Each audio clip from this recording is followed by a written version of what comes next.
Alright, so Highguard. Everyone's losing their minds over this game right now. Some people are calling it the next Concord, dead on arrival. Other folks, they're saying it's actually kind of fun if you squint hard enough. But here's what nobody's really talking about. This game isn't just another failed live service shooter. It's way more interesting than that. Because what Highguard actually shows us is this perfect snapshot of everything that's broken about multiplayer game design in this year. And honestly, that makes it worth discussing even if the game itself is mid. Stick around, because I'm going to break down the real problems here, who this game is actually designed for, and whether you should even bother downloading it. Let's get into it. Okay, look, I'm not here to pile on the hate train. That's boring. And I'm also not going to sit here and defend a mediocre game just to be contrarian. What I am going to do is tell you exactly what this game gets right, what it gets catastrophically wrong, and why that second part is actually way worse than just being a complete disaster. Because think about it for a second. When a game completely bombs like Concord did, everyone laughs for a week, some YouTubers make their content, and then we all move on. It dies fast. Clean death. But when a game is just okay, when it has these little moments of brilliance buried under mountains of questionable design choices, that's when things get messy. Because mediocre games trap you in this cycle of maybe the next update will fix it for months. And that's the space Highguard occupies right now. It's not terrible enough to completely dismiss, but it's not good enough to actually recommend. So here's the premise, super quick.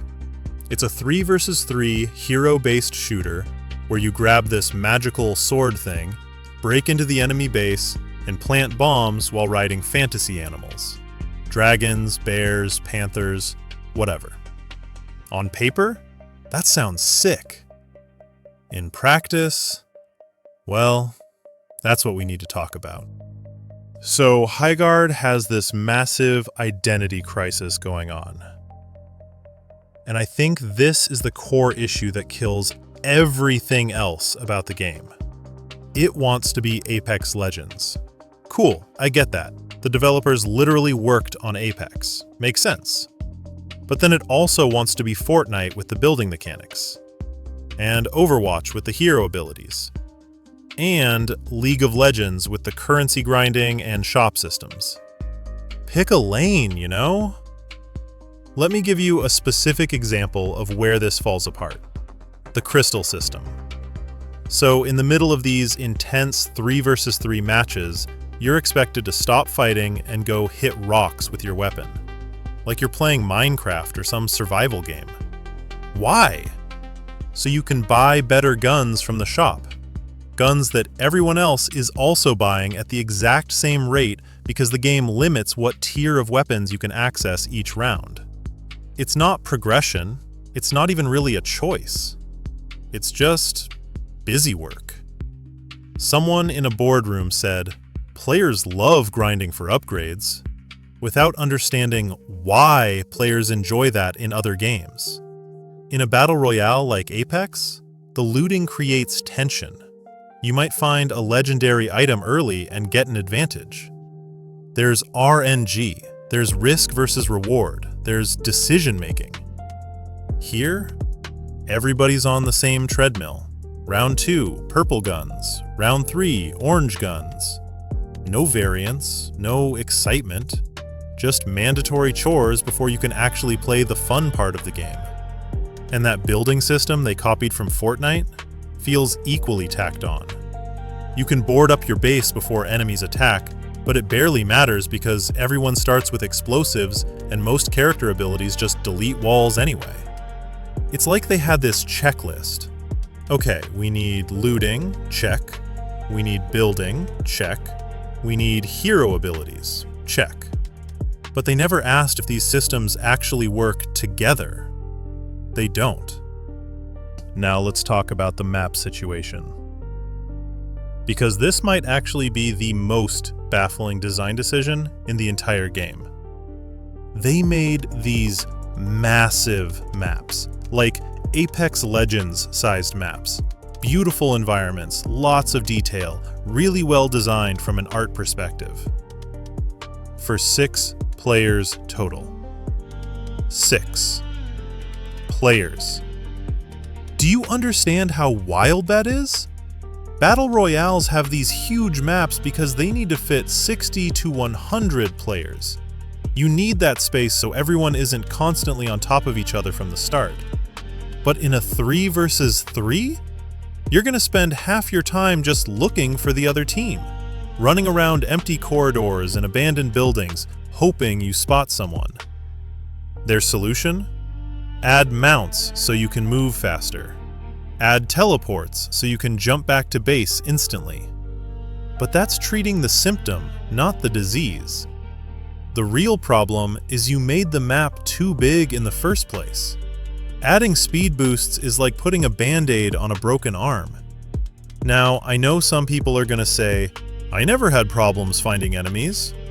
And sure, maybe you got lucky with matchmaking, or your opponents were aggressive players who came looking for you. But good game design shouldn't rely on luck. The fundamental structure should create natural engagement points. And when your maps are this oversized for this small of a player count, you're fighting against your own design. The worst part? This creates these long stretches of downtime where you're just doing those crystal chores I mentioned earlier. Running around, hitting rocks, going to the shop. Not actually playing the competitive shooter part of the game. And when the action does happen, it's often a team wipe in 30 seconds, then you're back to running around empty spaces waiting for the next objective to spawn. Okay, so this is gonna sound harsh, but I need to be real with you. Nothing in this game has any personality. The characters, completely forgettable. I played for hours and I still can't remember most of their names. They feel like AI-generated hero concepts. Okay, we need the invisible one, the tank one, the healer one. No flavor, no memorable voice lines, nothing that makes you want to main them. The weapons? Generic as hell. AK-47s, SMGs, shotguns, snipers, all the standard stuff you've seen in 1,000 other games. And none of them feel particularly good to use. What really gets me though? The ultimates. In a hero shooter, your ultimate is supposed to be this massive power fantasy moment. You pop your ult and you feel powerful.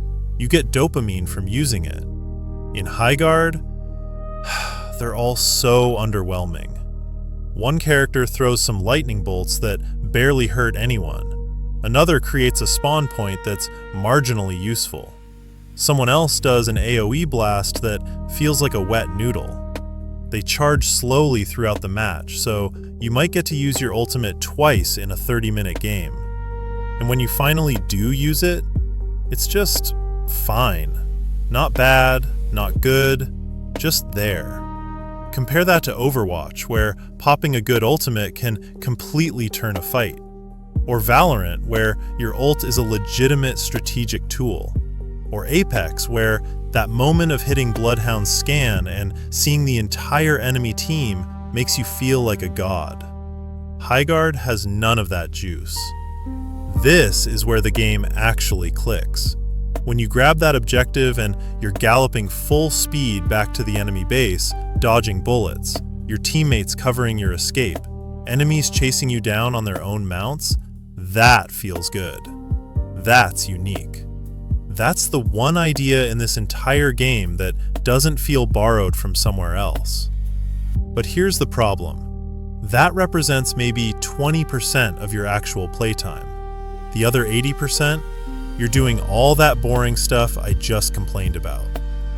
All right, let's get practical. Because I'm not just going to sit here and tear the game apart without giving you actual advice. Should you download Highguard? Maybe. Depends on who you are. If you have 2 friends, and I mean 2 specific friends who will commit to voice chatting and learning this game with you, then yeah, give it a shot. This game requires communication. Solo queue is miserable, like genuinely awful. But with a coordinated squad, you can have some fun moments. If you're bored of your current multiplayer game and you just want something different, even if it's flawed, sure, it's free. Download it, play a few matches, see how you feel. If you like objective-based gameplay more than straight deathmatch, there's actually something here for you. The raid mode concept is legitimately interesting when it works. But skip it if you don't have a dedicated squad. The game is actively hostile to solo players. Skip it if you have performance issues on your PC. The optimization is rough right now. Like, really rough. Medium settings on high-end hardware, and people are still getting stutters and frame drops. Skip it if you want something immediately rewarding. This game has a learning curve with very little payoff at the end. You'll invest time figuring out the systems, and at the end you'll think, okay, that was fine, I guess.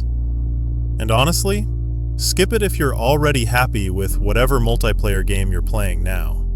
Because there's no killer feature here that's gonna pull you away from Valorant, or Apex, or Overwatch, or whatever your main game is. So here's my prediction.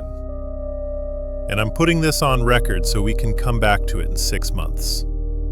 Highguard will stabilize around 2,000 to 3,000 concurrent players. Not dead like Concord, not thriving like Helldivers. Just existing in this weird limbo state.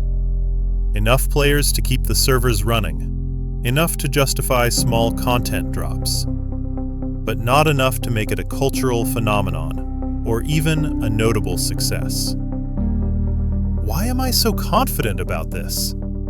Because this game represents something that modern gaming absolutely hates: the middle ground, being perfectly mediocre.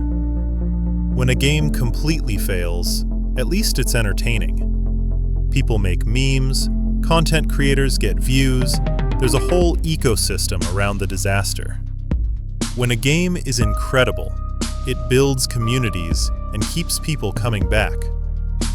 But when a game is just okay, people try it for a week, think, meh, and move on. No passion either way. No reason to stick around or tell their friends about it. And the monetization doesn't help. 3 different currencies. A battle pass full of rewards nobody asked for. Skins that are so uninspired, even people who love buying skins are passing on them. The developers will probably fix the performance issues eventually. They'll add new characters, new maps, maybe even address some of the core gameplay problems I mentioned. But here's the brutal truth about live service games in this year. First impressions are everything. Most players won't come back to check if things got better. They've got too many options and too little time. When they bounce off your game in week 1, they're gone. That's why games like Palworld and Helldivers 2 exploded. They launched with their best foot forward. Strong, core gameplay from day 1. Then they iterated and improved. Highguard launched with its mediocre foot forward. And by the time they fix everything, the momentum will be gone. So what's my actual recommendation? Download it. Play 3 matches with your squad. If those horse chase moments grab you, if you feel that thrill when you're racing toward the enemy base with bullets flying past your head, then keep playing.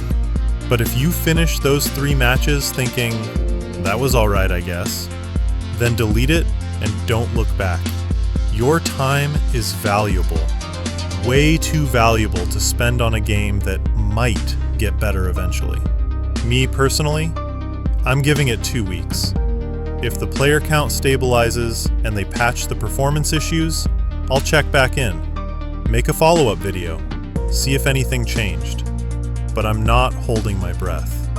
Remember, just because something is free doesn't mean it deserves your time. There are too many actually good games out there competing for your attention. Choose wisely. Now I want to hear from you. Did you try Highguard? What did you think? Are those horse moments enough to carry the entire experience? Drop your thoughts in the comments. If this video helped you decide whether to download this game or not, hit that like button. Subscribe if you want more honest reviews like this. No hype, no blind hate, just real analysis. I'll catch you in the next one.